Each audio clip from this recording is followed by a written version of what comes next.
की बिथा मन ही राखो कोय सुन अठलई हैं लोग सब बाट न लई हैं कोय.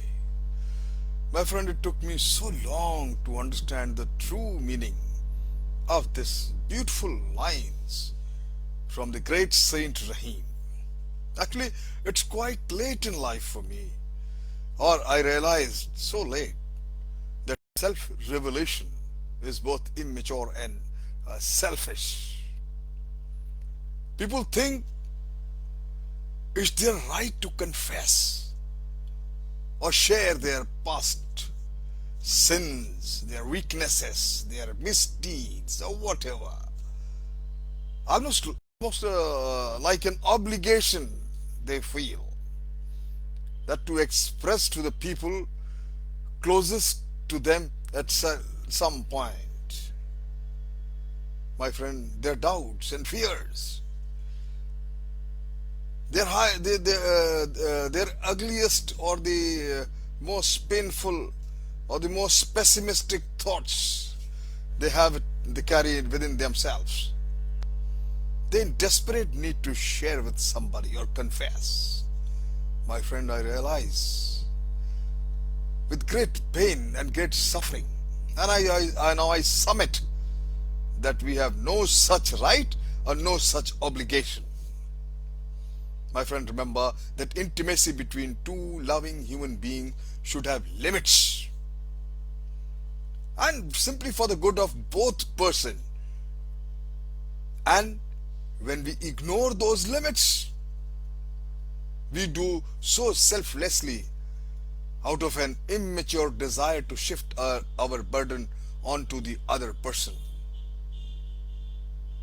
But as the wise men said it long ago, that if those secrets oppresses you and your own heart, how can you expect the hearts of another to endure it?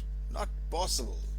The thing which hurts you like a thorn and you give it to somebody, how do you expect them to soothe them? It will hurt them too. The secret of, my friend, of that modern man most often seems to want to confess to the very person it will hurt most.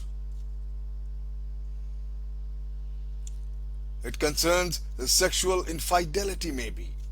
When a man or a woman has an extramarital affair, my friend, he or she is likely to be nagged by guilt and nothing else. Many an adulterer, the undetected one, almost wishes his wife would find out somehow so that he might confess and ask forgiveness. A ridiculous thought. Yet, when that happens, he frees himself of the pain by transferring it to her. He is healed while she suffers. Now, give it a thought, my friend. Why do you people make such revelations to those who love them? Was this man's act of genuine effort to become closer to his wife? You ask any marriage counselor, they will think not. It's not.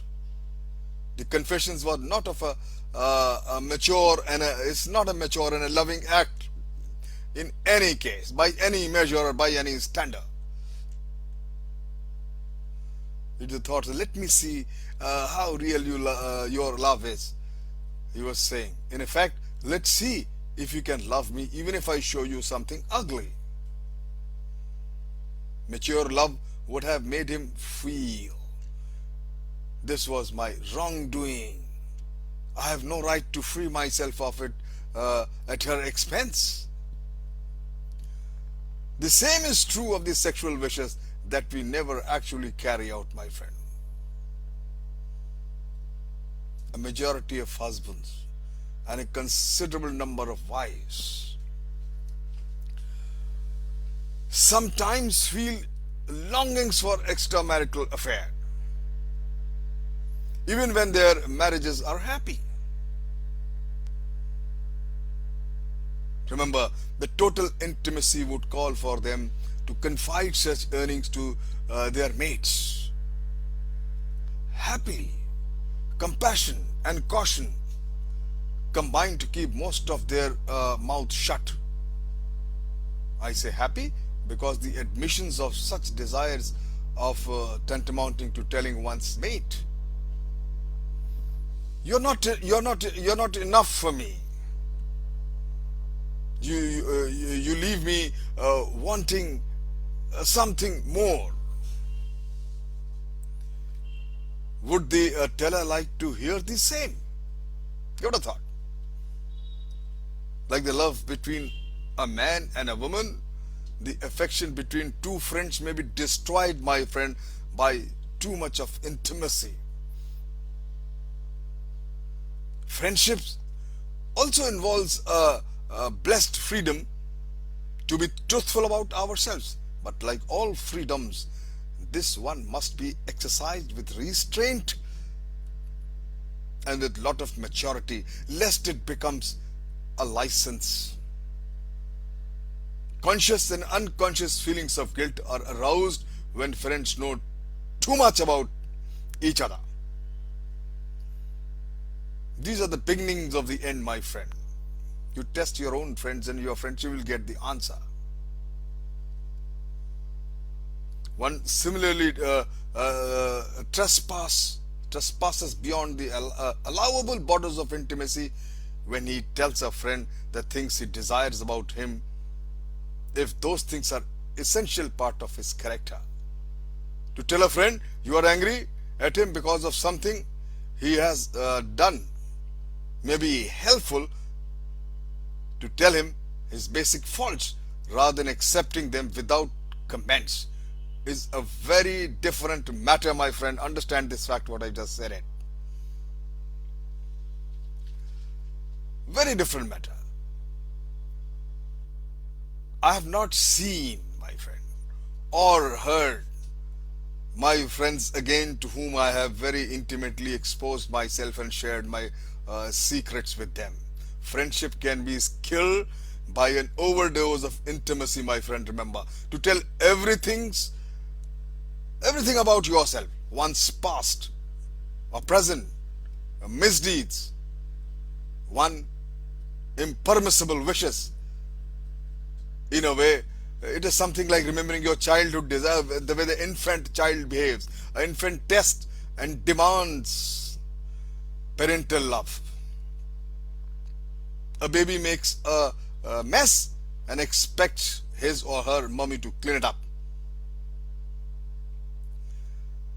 With a forgiving smile. However, a grown-up person who tells the worst about himself is symbolically making a mess and asking to be loved despite it. Wrong conception, wrong belief. Remember, if you must confide, then make sure doubly that you should to whom should you confide. Never, my friend, never to the person you are most intimate with. Never confide to the person who are too closest to you.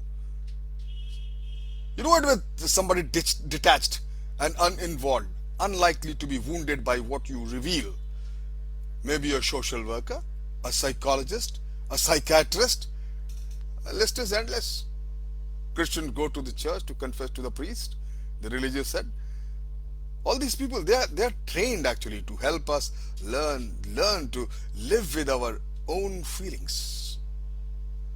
But self-revelation to an immature is unwise, if not downright dangerous. Don't do it, my friend.